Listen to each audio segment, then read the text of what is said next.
बातमी धनंजय मुंडेंसंदर्भातली आहे। वैर माझ्याशी होतं तर बदनामी बीडची का केली असा सवाल त्यांनी उपस्थित केलाय। न बोलण्याची डबल सेंचुरी झाली, 200 दिवस न बोलता काढले।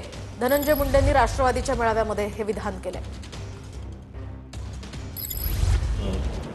ज्यांनी कुणी केली, भलेही त्या बीडच्या मातीतला असेल, बीडच्या मातीच्या बाहेरचा असेल, त्याला एवढंच सांगायचं, वैर माझ्याशी नव्हतं।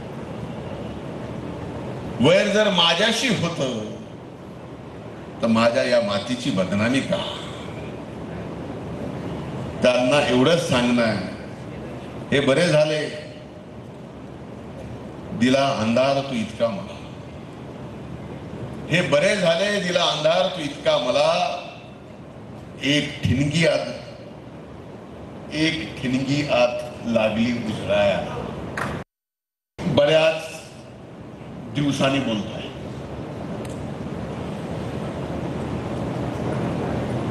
राजळ न बोलण्याची डबल सेंचुरी माझी झाली आहे।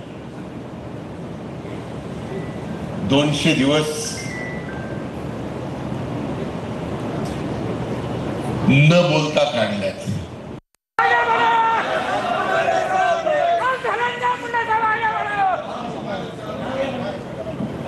बघितलं ना, आगे बडो झाल्यावर काय होतं ते।